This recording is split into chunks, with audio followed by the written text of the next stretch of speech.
¿Alguien te ha herido o alguien ha hecho algo para herirte en la iglesia? ¿Te han dicho, te han mirado? Eh, Tal vez has pasado por un momento donde alguien en la iglesia te ha herido de una manera profunda.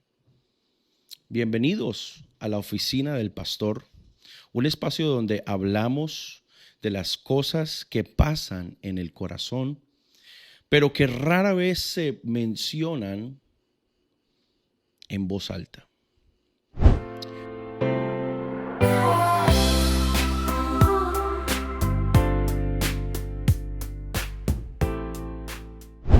Hoy vamos a hablar acerca de algo bastante verdadero y doloroso.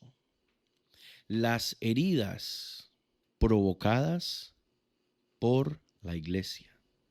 En realidad, todo esto que sucede es triste, pero a veces las heridas más profundas no vienen del mundo. Hay veces las heridas más profundas vienen de alguien que están dentro de la iglesia, dentro de la congregación. Si usted ha sido parte de una congregación por un tiempo, usted se da cuenta de que estas cosas suceden porque somos seres humanos.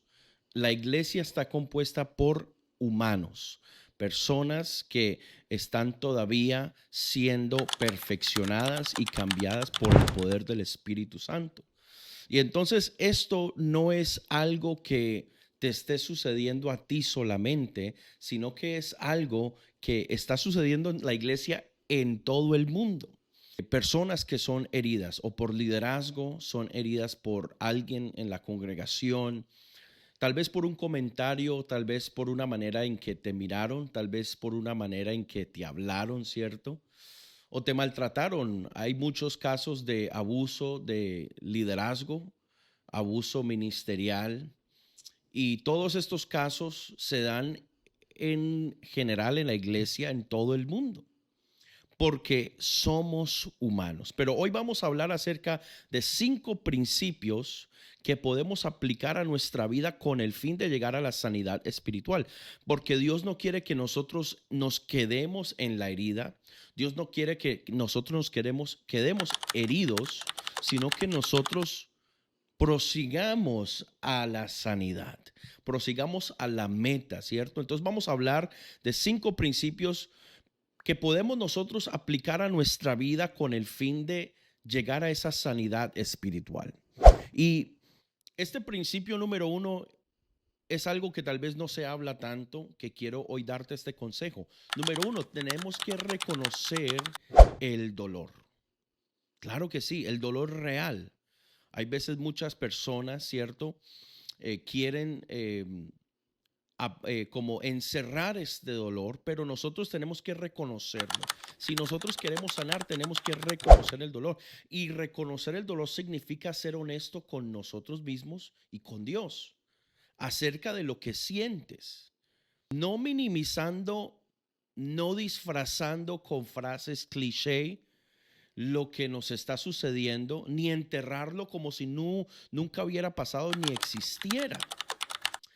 Entonces, ¿qué podemos decir nosotros? Podemos decir, sí me dolió lo que me hicieron. O sea, aceptar ese dolor. Podemos decir, oiga, esto sí me afectó más de lo que quiero admitir. Esa es otra manera en que nosotros podemos reconocer el dolor. Oiga, estoy luchando con enojo, tristeza y decepción. Todo esto es fruto de un corazón que ha reconocido de que ha sido herido. Bíblicamente David lo hacía. En Salmos 6:6 dice la palabra del Señor, David, mire, me ha consumido a fuerza de gemir todas las noches, inundo de llanto mi lecho.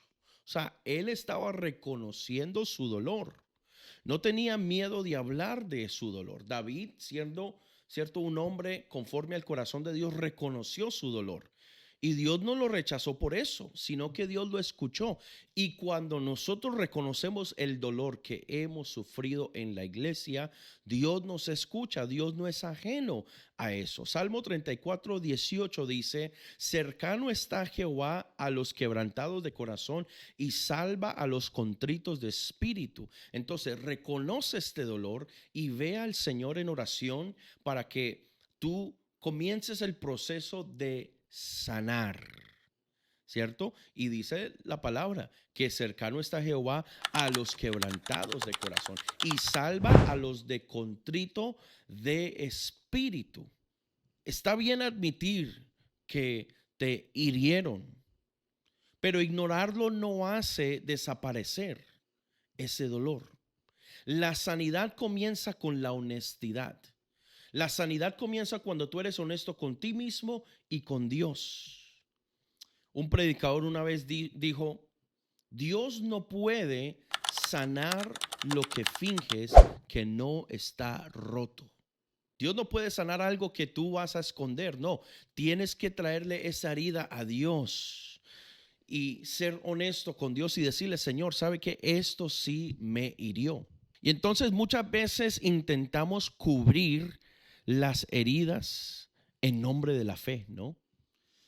Pero tarde o temprano eso va a salir a la luz, porque la palabra del Señor dice: de la abundancia del corazón habla la boca. O sea, lo que nosotros tenemos por dentro, eventualmente eso va a salir a la luz. Va a salir por medio de nuestra boca, ¿cierto? Y entonces no podemos cubrir estas heridas en nombre de la fe, porque tarde o temprano van a salir. Y Dios quiere sanar, no silenciar. Dios quiere que tú vengas a Él y le entregues ese dolor. Número 2, separemos a Dios de las personas que nos hirieron. Así sea un líder. Hay veces nosotros pensamos de que todos en la iglesia son perfectos, pero todos estamos lejos de la perfección. Aún estamos en ese transcurso y estamos en ese proyecto de la perfección. Dios nos está perfeccionando, pero aún no hemos llegado allá. Entonces necesitamos nosotros separar al hombre de Dios. Mire lo que dice en Números 23:19. Dios no es hombre para que mienta, ni hijo de hombre para que se arrepienta. ¿Qué quiero decir con esto? Que las personas fallan, pero Dios no falla.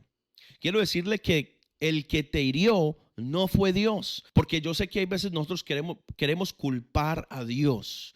Queremos culpar a Dios por algo que la iglesia o alguien en la iglesia nos hizo, pero quiero decirle que ese no fue Dios.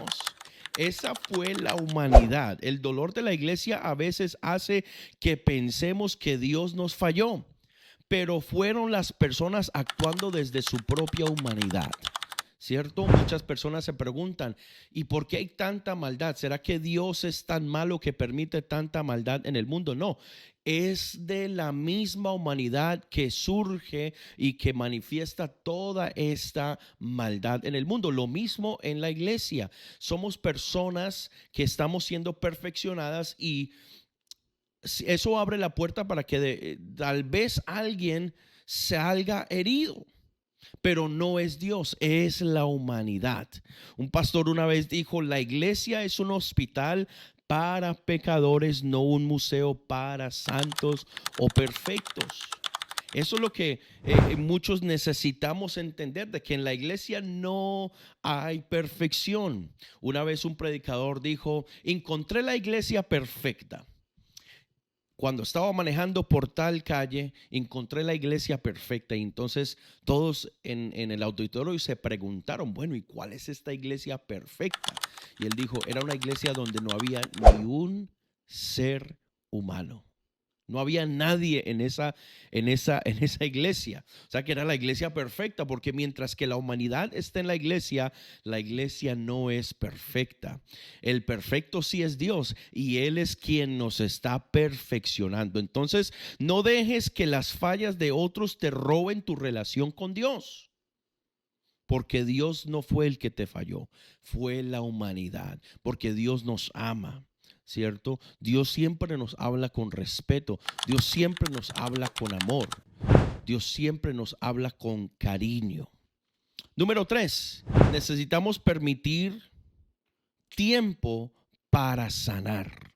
Eclesiastés 3:1 y versículo 3 dice, todo tiene su tiempo. Y dice, tiempo para sanar, tiempo para curar. O sea que cuando somos heridos, ¿qué hacemos? ¿A dónde corremos? Nosotros corremos al Señor Jesucristo para que por medio del tiempo y la terapia, si se puede decir así, del Espíritu, nosotros podamos ser sanos. No tienes que esconderte, porque eso es lo que el enemigo quiere que hagamos, que nos escondamos, que no le hablemos a nadie. No, no, no, al revés, corramos al Señor y que Dios use el tiempo para sanar nuestras heridas, para que nosotros procesemos esos pensamientos en oración, para que procesemos los pensamientos que están pasando por nuestra mente y nuestro corazón y los podamos dejar en el altar. Las cicatrices nos recuerdan que nuestro pasado fue real, pero no tienen que definir nuestro futuro. Si usted deja que Dios te sane, ese pasado no te va a definir, sino que Dios va a definir el futuro, porque tú vas a dejar que Dios te sane, tú vas a dejar que Dios trabaje en ti. Entonces lo que podemos hacer es permitirle tiempo a la palabra de Dios y a su Espíritu para que nos sane. La palabra de Dios sana, la palabra de Dios nos restaura. Número 4, necesitamos buscar perdonar. Aunque la confianza tarde en volver a construirse, necesitamos buscar el perdón, porque si nosotros no perdonamos y somos misericordiosos, ¿cómo va a ser Dios misericordioso con nosotros? ¿Cómo Dios nos va a perdonar a nosotros si nosotros no perdonamos a nuestro prójimo? Necesitamos buscar, claro, necesitamos buscar ese perdón primero de nuestro hermano y después de Dios, porque así como nosotros perdonamos a nuestro hermano, Dios también nos perdona a nosotros. De la manera que Cristo nos perdonó, así también hacedlo vosotros. Perdonar no es decir que lo que pasó estuvo bien, no, para nada. Pero ¿qué es perdonar? Perdonar es liberarte de ti mismo, del dolor, porque no es la voluntad de Dios que vivas en ese dolor por una vida entera. Dios quiere sanarte de ese dolor, pero tienes que primero buscar ese momento de perdonar. Y eso solamente sucede cuando entendemos verdaderamente el perdón de Cristo en nosotros. Si Cristo me perdonó después de yo haberlo ofendido a Él tantas veces, yo también puedo perdonar al ofensor. ¿Y qué hace eso? Eso te libera del dolor, eso te libera de la cárcel de la amargura. Claro, porque la raíz de amargura es peligrosa. Uy, cuando alguien tiene la raíz de amargura, eso causa unos problemas, pero grandísimos en la vida, porque eso cambia nuestra actitud, nuestra manera de ser. Ya no lo podemos servir al Señor con libertad, ya no podemos hablarle a nuestra familia ni a nadie en la iglesia. Te da como un espíritu como regañoso, siempre haciendo complaint, acomplejándose de todo, ¿cierto? Eso es lo que causa la raíz de amargura. Pero mire lo que dice Corrie ten Boom: perdonar es abrir la puerta para liberar a alguien y descubrir que el prisionero eras tú. Cuando no perdonamos, nosotros somos los que sufrimos más. Por eso nosotros necesitamos dejar que Dios obre en nosotros para que podamos tener esa gracia para perdonar al prójimo que nos hirió en la iglesia. ¿Qué podemos hacer? Podemos correr al Señor. Dice la palabra del Señor: venid a mí, todos los que estéis trabajados y cargados, que yo os haré descansar.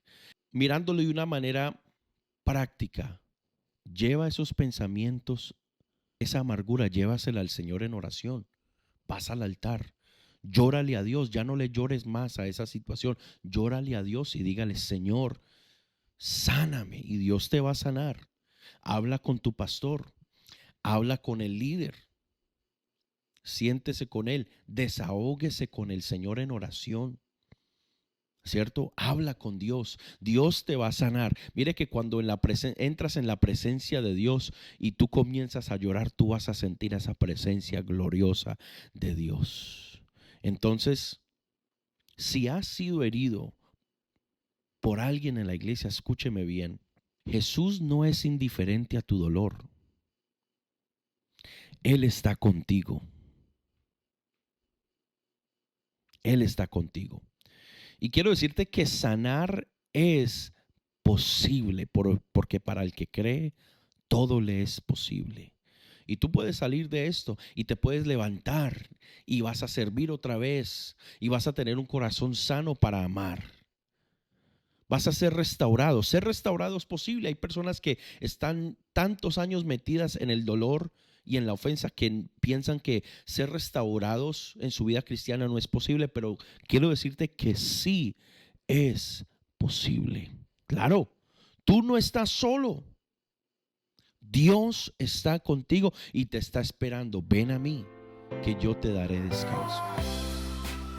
Bueno, mis hermanos, este ha sido el segmento número 3. Espero que haya sido bendición para cada uno de ustedes. Les invito a que le den al botón suscribirse, le den like al video y compártalo con alguien que tal vez necesita escuchar este segmento, esta charla que tuvimos el día de hoy. Nos vemos hasta la próxima. Dios te bendiga.